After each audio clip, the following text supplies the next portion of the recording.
Societies prosper when women and girls can meaningfully participate in decision-making about the political, peace and security, and economic processes that affect their communities.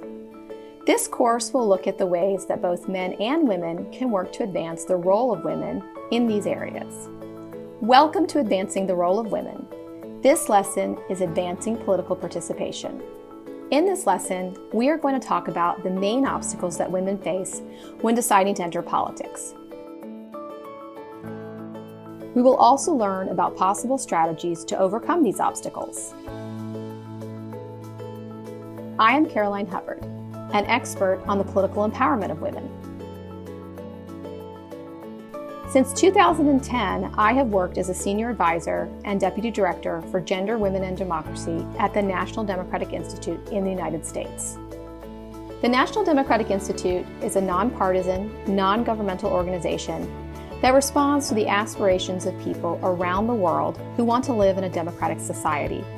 We work in over 55 countries. As part of my work, I have traveled to over 25 countries around the world, meeting and partnering with women who are finding their place in politics. I work directly with our partners on the ground who take risks and work hard to make women's voices heard in decision-making that impacts their daily lives. This includes direct training, but also research and development of best practices, such as the combination of tools developed by NDI to address violence against women in politics.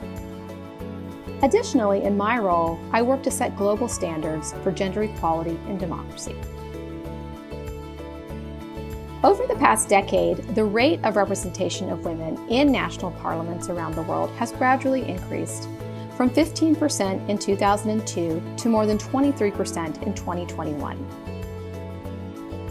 Some regions have experienced particularly dramatic increases, including Sub-Saharan Africa and the Arab States region, where the number of women in parliaments has almost doubled.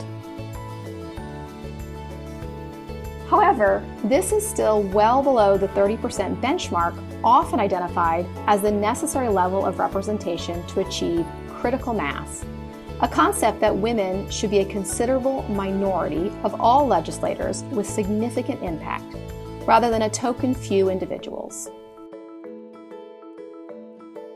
But the 30% benchmark is well below representation of women who are more than half the world's population. According to recent studies, it will take more than 100 years to achieve gender equality in politics, and this is time we do not have.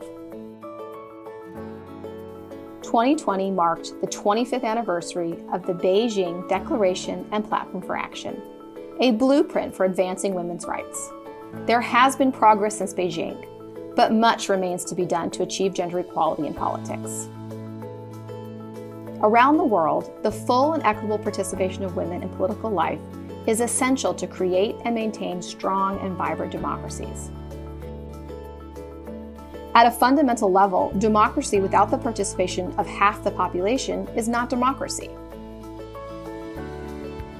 Women and men have the right to equal civil and political rights, as enshrined in the Universal Declaration of Human Rights and other international commitments. Furthermore, when women are empowered as political leaders, countries experience high living standards, positive progress in education, infrastructure, and health. Women's participation in political life contributes to gender equality and affects both the range of policy issues discussed and the types of solutions offered. The gender of legislatures has a distinct impact on their political priorities, making it crucial that women are present in political life to represent the concerns of women and other marginalized voters and to improve the responsiveness of policy development and governance. For example, there is evidence that an increase in women legislators results in an increase in total education spending. In order for a country to experience the full and equitable participation of women, certain changes must occur. Women should be able to vote, defend their priorities, run for office, and lead effectively once elected. Voting is a fundamental right of citizens in a democracy. Although women have won the vote in almost every country in the world, there are still significant barriers to women as voters. Political parties offer citizens meaningful choices about governance, avenues for political participation, and possibilities to shape the future of their country. To be truly representative, the parties must reflect the diversity of the population, including women. Parties are often the gateway to elected office, and therefore a critical entry point for women into public life. And well-managed parties provide real opportunities for women to advance. Ultimately, once women are elected, they should be able to govern and effectively represent their constituents. It is not enough to be present. They should have influence and the ability to put their priorities on the agenda. Clearly, there are profound and lasting benefits associated with advancing women's political participation. So why are women still being denied seats at the table? Women face barriers to political participation at 3 levels. First, they face barriers at the individual level. This includes their confidence, capacity, safety from violence, and their connection to resources and power. Second, women face barriers at the institutional and structural level, where there are a myriad of gender-based exclusions that limit the opportunities for women to participate in politics. Social institutions, such as early and forced marriages, can cause other limitations for women, including limited decision-making power within the family.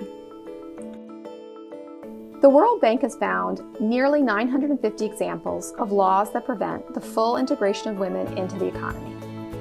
The importance of this situation for women's political equality is that access to finance and control over financial decisions has been identified as one of the greatest challenges to women entering politics. Third, women face barriers at the sociocultural level. Gender norms are deeply entrenched in every society and create one of the biggest obstacles for women to overcome. Even where the other 2 levels, individual and institutional, have been addressed, patriarchal gender norms will maintain women's unequal status in politics if unaddressed.